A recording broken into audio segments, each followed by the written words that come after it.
tutti, adesso io non dico poi siamo sempre in patrimonio. La verrete voi capita, su paese dà un'energia particolare tra la storia e la gente arraigata alla terra. E di terra ne parliamo subito con un artigiano che maneggia con delicatezza. Julien Truchon fa parte di questa generazione che hanno deciso di stare in uso rudione, una maniera di lottare contro la desertificazione del paese. Per lui, la ceramica non è mica un mestiere, è piuttosto una maniera di campare. E se non andiamo a trovarlo subito ora? Se evitatemi.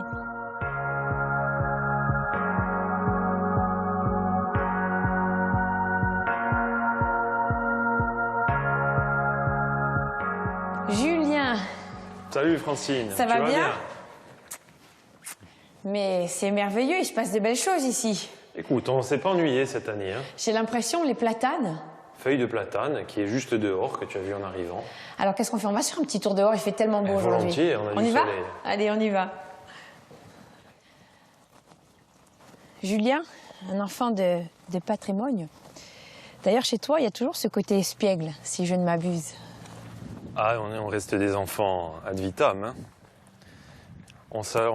Comment dire, espiègle dans le travail déjà, parce que l'idée, c'est de s'amuser en fait. Hein. La vie, elle n'est pas très longue. Donc, on crée, on cherche, c'est une aventure.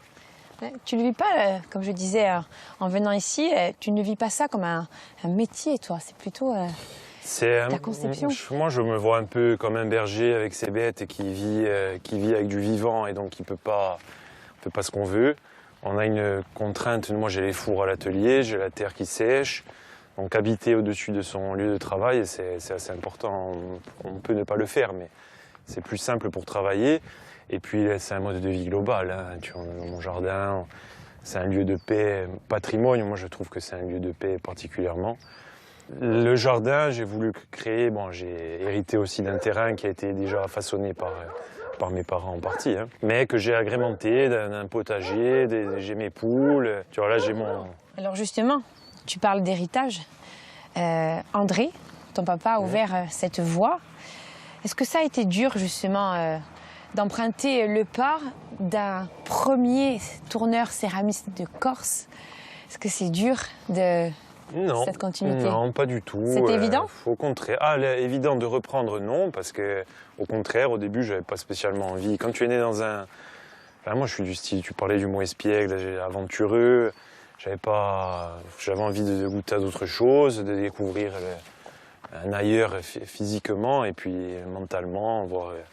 Donc ça s'est fait sur le tard, plusieurs années plus tard, où c'était comme une évidence, mais même pas une évidence, ça s'est fait naturellement, sans trop... J'ai pas eu l'impression de choisir, quoi.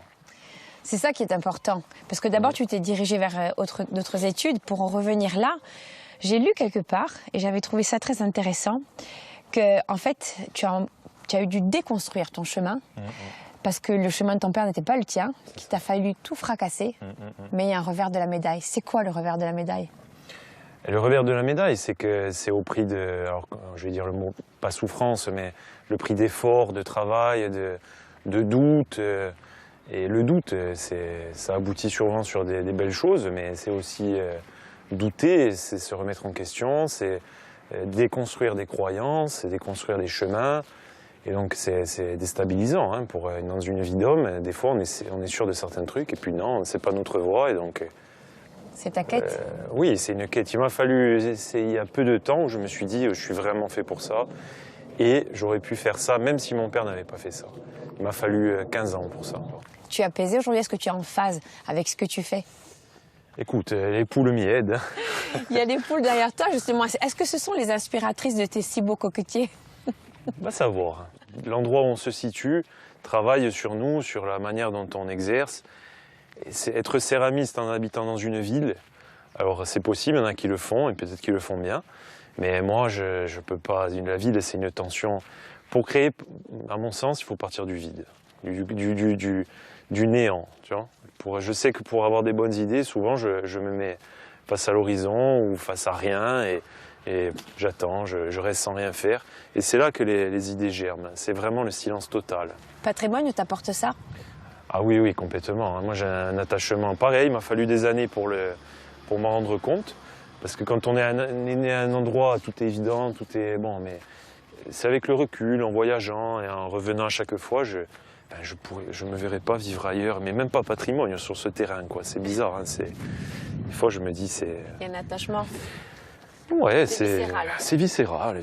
Je pourrais pas vivre ailleurs. Alors justement, tu parlais de cet ailleurs que tu es allé chercher. Il y a eu tes études en Bourgogne, et puis il y a eu cette aventure japonaise. On a l'impression que tu as amené un peu de ça. Et si on retrouve, si on regarde un petit peu autour, il y a un peu des codes que tu as ramenés. Ça y était déjà. Ça y était déjà. Eh oui. C'est bambou. Écoute, il y a un japonais, un peintre à Ajaccio là, que j'entendais parler une fois, il disait, moi j'ai toute ma matrice japonaise, elle est en Corse. Donc la Corse, elle est méditerranéenne et je suis complètement méditerranéen.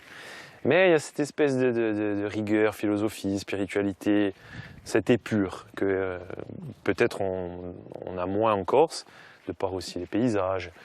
Et il y a mais on a les contrastes en commun. Donc, ouais. Justement, on parlait d'un point de départ, patrimoine, la terre, son endroit, ce qui existe au demeurant. Quel héritage d'apprentissage t'a laissé ton père? Est-ce qu'aujourd'hui encore il y a les gestes dans tes mains, dans ton inconscient?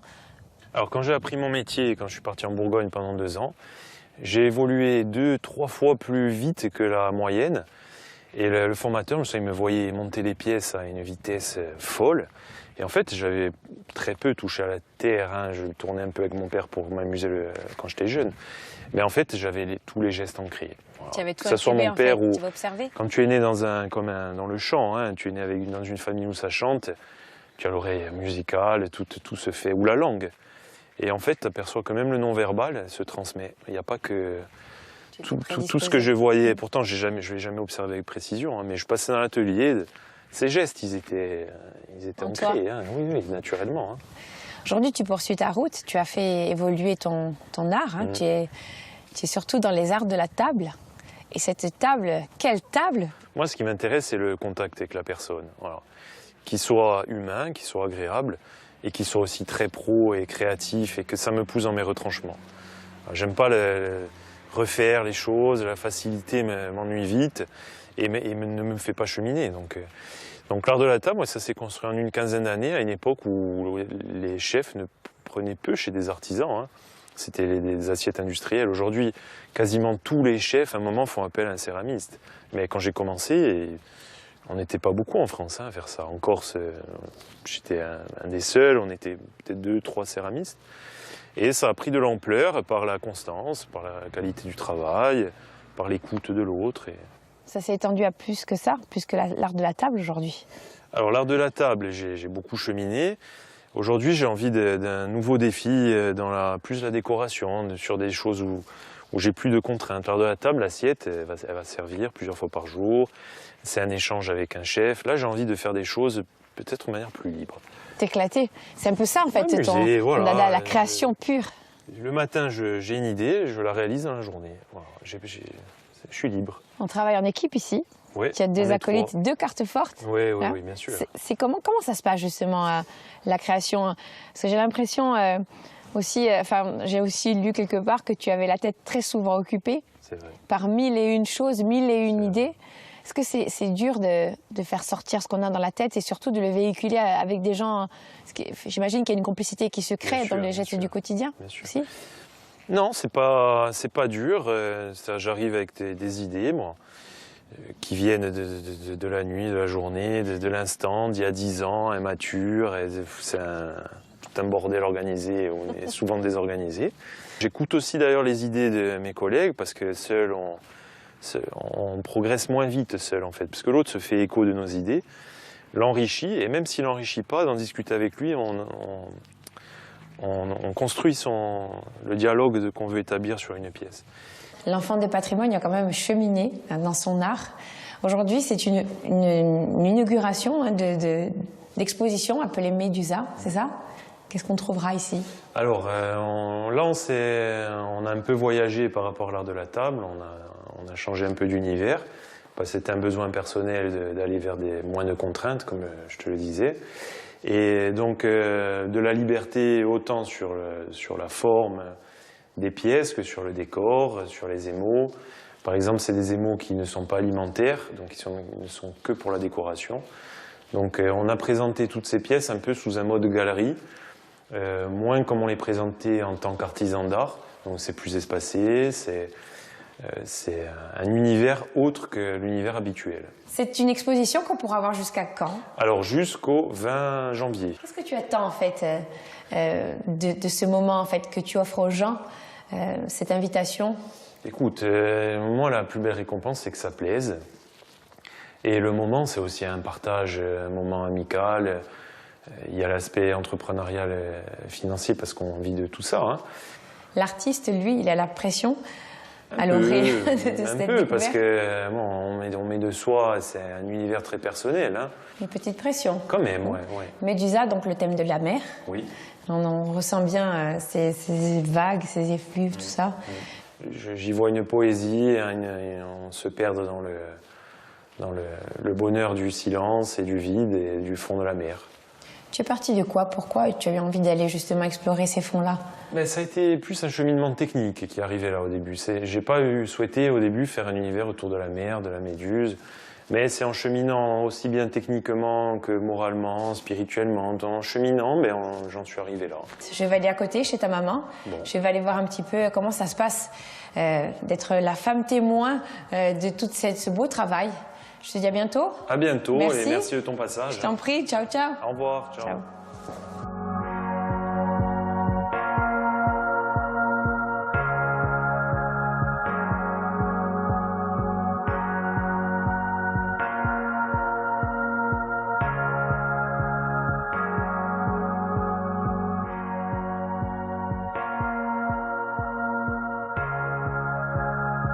Hélène, bonjour. Bonjour. Vous feuilletez un peu le passé, j'ai l'impression, là. Et j'ai mis de l'ordre dans mon grenier et j'ai ressorti des albums photos de mon travail, du travail de tout le monde dans la famille. Vous êtes tous des artistes? Oh, quand même. Je ne sais pas à quoi ressemble un artiste. À ça? Nous sommes des artisans déjà. Artisan-artiste, la frontière, elle est vraiment très mince. Oui, c'est des discussions sans fin. C'est des discussions, oui. Voilà, c'est le prisme de tout un chacun. Justement, on vient de l'atelier de Julien et vous y êtes beaucoup dans cet atelier. Il a été vôtre il y a très longtemps. Le magasin, vous voulez dire? L'atelier Papillon. Qu'est-ce que vous faisiez là-bas? Moi, j'avais le magasin qui est actuel, qui était mon atelier. Où sur la mezzanine, j'avais décidé de mettre le bébé qui venait de naître. C'était Monsieur Julien. Mais il n'est pas. Il est pas. Oui, voilà, il a commencé. Mais il n'y est pas resté. Il n'était pas d'accord dans la mezzanine, ça lui allait pas.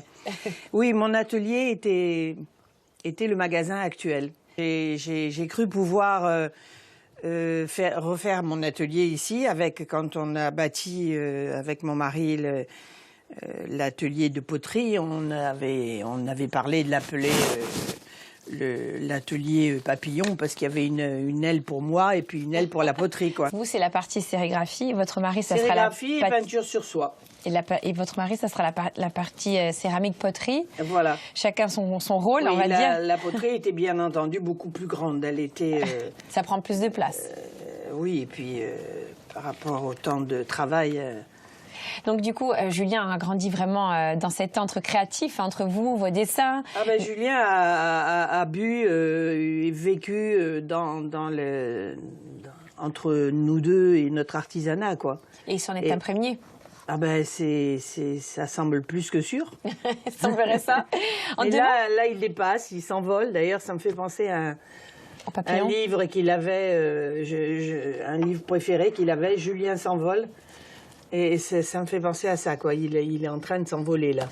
Son vers envol. des horizons. Le regard de maman, justement, sur son envol. J'imagine qu'il y a de la fierté. Oui, enfin, je suis surtout très contente pour lui parce que c'est un bosseur et apparemment, on lui a passé les bons outils. Donc, il s'en sert, mais une fois qu'il a eu les outils, il va bien plus loin, quoi. C'est en ça que ça rend fier, j'ai l'imprestion. C'est chouette à regarder. Hein? Oui, bien sûr, ça fait plaisir. Je ne vais pas nier, quoi. Votre mari avait une toute autre façon de travailler. Il l'a quand même initié. Il l'a amené à cette terre. Et il y a une petite collaboration à laquelle vous êtes très attachés qui est devant vous. Ça fait partie d'un travail commun? Oui, c'est un bateau qu'André a inventé, enfin du moins le gros, qui est je ne sais plus où. Là, c'est Julien qui l'a fait en même temps que lui, en miniature. Votre mari était très attaché au figuratif. C'est un peu plus sa production, notamment les samouraïs japonais. Là, j'ai devant les yeux. Oui, il était chercheur. Dans sa tête, il avançait. Alors, votre mari, aujourd'hui, n'est plus là. Vous êtes quand même le témoin de tout ce temps-là. Il a eu le temps de voir et d'observer son fils prendre cette route. Oui, il était très fier. Il le disait du bout des lèvres, mais... Il en disait quoi, justement, de cette évolution, de son travail à lui? Nous avons été un peu surpris parce il a commencé ses études à Corté. Il s'est orienté tout seul. On l'a regardé, laissé faire. On ne s'attendait pas à ce qu'il revienne un jour... à la poterie. Surtout à la poterie, quoi. Ça a été une satisfaction, j'imagine, ça a été pour une André. surprise, mais son papa devait être très content, même s'il n'en a jamais fait des tartines. Ça lui faisait plaisir. Alors, ce qui était très amusant, c'est qu'à table, Julien était encore avec nous, il était jeune, et il faisait des cours à son père quand il a été en école en Puisée, en Bourgogne. Il disait non, moi j'ai pas appris comme ça, c'est comme ça qu'on fait. Ah oui, il y avait un choc d'apprentissage là, du chacun avec sa méthode. On en était à se demander s'il valait pas supprimer les repas. C'était des fois... Ben oui, il fallait trouver sa place aussi. Et puis j'imagine que ça a dû être un peu complexe des deux côtés. Non, il était persuadé qu'il y a des choses qu'on faisait de cette façon-là et pas de la façon dont faisait son papa, quoi. Ça devait être bien animé, vos repas de famille. Aujourd'hui, c'était amusant. Il est administrateur du syndicat de métiers d'art en France. C'est très rare, on n'a jamais eu de Corse, de candidats corse justement à ces postes-là. Ça doit... on y vient, voilà, mais vous savez, l'essentiel qui me préoccupe, moi, c'est qu'il n'y a plus d'artisans. Ça, c'est grave. Parce que du temps où Julien a commencé, déjà, il y en avait de moins en moins. Et puis, rien n'a été fait. Enfin, nous avons fait beaucoup avant, mais plus rien n'est fait pour qu'on pousse vers l'artisanat. Ça devrait être fait dans les écoles.